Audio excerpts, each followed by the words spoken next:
व्यक्ती उत्तम वैचारिक असेल तर त्याला नक्की समजेल कशा प्रकारे ग्रह आपल्यावर फरक पडत असतात. समजा एखादा व्यक्ती रॉकेट घेऊन वरती गेला आणि वरती गेल्यानंतर त्याला असं वाटलं की मी जे बघितलं ते तसंच होतं, इथं अशा अशा सूट घालतात, इथं असंच राहतात.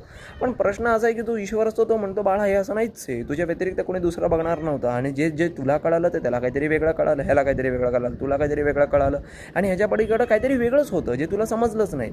त्यामुळे असा पॉईंट असणं की ही तर्कबुद्धी लावणं की जेवढं मला समजतंय तेवढंच असू शकतं, म्हणजे अजून काहीच ज्ञान नाही किंवा असा प्रयत्न नाही केला की ह्याच्या व्यतिरिक्त काय. कारण या बाबतीत जर का एखाद्या व्यक्तीने काही चुकीचे कृत्य केले असतील, चुकीचं असेल आणि ज्या वेळेला असं वर्णन येतं आहे की वेदाचं एक 6वं अंग आहे, तर त्याच्यानंतर आपण त्याच्यावरती विचार केला पाहिजे काहीतरी कारण आहे. एवढ्या सगळ्या ऋषीमुनींनी जर का त्याच्यावरती विवेचन केलं आहे, त्याच्यावरती अभ्यास केला तर काहीतरी कारण असेल. कारण शिकवणारा चुकीचा असला तर सब्जेक्ट चुकीचा असतो हे म्हणणारा माणूस व्यक्ती मूर्ख आहे. आणि ह्याच्याही पलीकडं आपण बघायला गेलं तर समजा त्रिगुण आपण धरून जाऊ, माझ्यामध्ये क्रोध पण आहे, माझ्यामध्ये समजा वासना पण आहे, इत्यादी इत्यादी गोष्ट आहे, माझ्यामध्ये आनंद पण आहे, पण तो आत्ता मी प्रकट करतोय का नाही. तसंच आता त्रिगुणाच्या बाबतीत बोलायला गेलं, समजा तुम्ही बाईक चालवत आहे. आता बाईक चालवण्याचं मूळ कारण काय, एकतर काहीतरी सामान आणायला गेले असाल त्याच्यासाठी, नाही तर असंच फिरायला गेले. आता फिरायला गेले म्हणजे काय, मनाला आनंद भेटतोय. मनाला म्हणजे काय, तर हा झाला राजसिक गुण की तुम्हाला फक्त शरीराला मनाला आनंद देण्यासाठी तुम्ही हे वापरताय. तुम्ही चिडल्यानंतर पार तामसिक गुणाकडे जाता, ध्यान करायला बसल्यानंतर सात्विक गुणामध्ये जाता. हे तिन्ही गुण तुमच्यामध्ये आहेतच, पण ते तुम्ही वेळेवर प्रकट केले आहेत. त्याच पद्धतीने सूर्याचं बघायला गेलं, समजा आपण सोप्या उदाहरण, लॉजिकल उदाहरणाने जाऊ.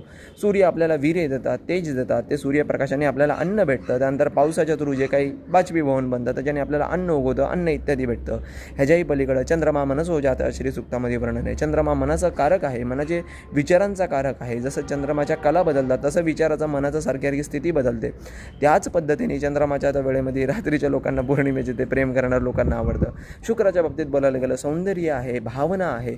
राहूच्या बाबतीत समजा आपण बोलायला गेलं तर तुमचा मोबाईल वापरणं, जी नको ती ॲडिक्शन आहे, जंक फूड खाणं, ते राहू आहे. केतू आता या जंक फूड किंवा या जे काय ॲडिक्शन आहे त्याच्यापासून डिटॅचमेंट करत जाणं, सोडून लावणं, हे केतूचं काम आहे. ह्याच्या पलीकडे शनीचं काम, जे काही काम करताय त्याच्यामध्ये काम करत राहणं, पण त्याच्यामध्ये निस्वार्थी भावना ठेवणं, म्हणजे त्या कर्मामध्येच आनंद घेणं, जे काम करताय त्याच्यामध्ये आनंद घेणं, हे शनीच्या बाबतीतलं आहे.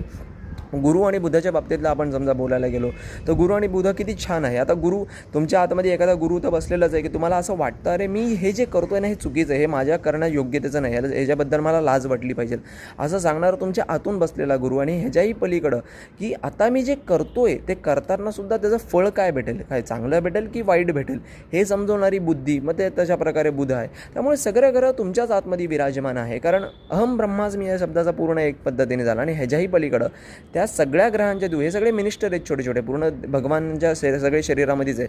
त्याच पद्धतीने तुमच्या शरीरातले हे ज्या पद्धतीने गुण दाखवतात हे ग्रह, पण त्या सगळ्या गुणांच्या अनुसार जर का आपण आपल्या हृदयातले ईश्वर बघितले